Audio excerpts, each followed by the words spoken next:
효성화학이 자본 잠식이라는 우려를 해소함에도 밝은 전망은 나오지 않고 있는 모습입니다. 신용도를 짓누르는 채무 부담이 여전히 과하다는 평가입니다.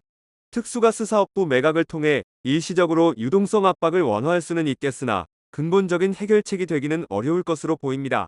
본업에서의 부진이 지속되는 한 신용도 하락을 피하기 어려울 것이라는 전망이 제기되고 있습니다. 효성화학은 지난 12일 자율 공시를 통해 자본 잠식 해소 자료 제출을 알렸습니다.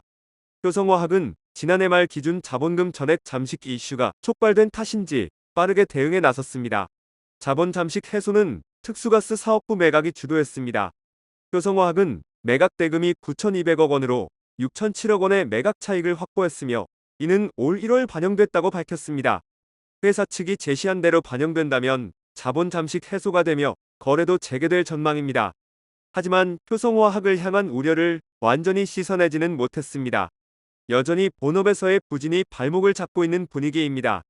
실제 국내 신용평가사들까지 효성화학을 두고 우호적 평가를 내리지 않고 있습니다. 한국신용평가와 나이스신용평가 모두 효성화학에 BBB 플러스 신용등급을 부여하며 부정적 등급 전망을 두고 있습니다. 효성화학의 신용등급이 강등될 수 있다는데 무게가 실리는 상황입니다. 2023년 A0 등급에서 1년 만에 두 노치나 떨어지는 굴욕을 맛보고 있습니다. 효성화학의 비우호적 전망이 따르는 배경은 본업의 부진입니다. 폴리프로필렌 등에서의 사업 여건이 개선되지 않고 있다는 분석입니다. 그나마 알짜로 불리는 특수가스 사업부가 떨어져 나감에 따라 폴리프로필렌 사업 등의 의존도가 더욱 확대될 수밖에 없습니다. 문제는 사업 전반적으로 부진이 심화되고 있습니다.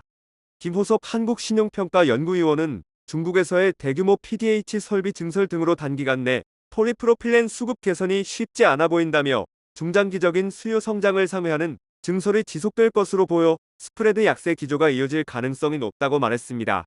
김서연 나이스신용평가 수석연구원은 효성화학이 완전 자본 잠식 상환에 대한 부분은 해소할 것으로 예상되지만 이익 창출 기반이 약화된 점을 감안하면 높은 차입 상환 부담은 지속될 전망이라고 진단했습니다. 한국신용평가에 따르면 특수가스 사업부 영업양도에 따라 지난해 말 기준 총차입금은 1조 9,296억 원으로 추정됩니다. 순차입금은 1조 8,689억 원입니다.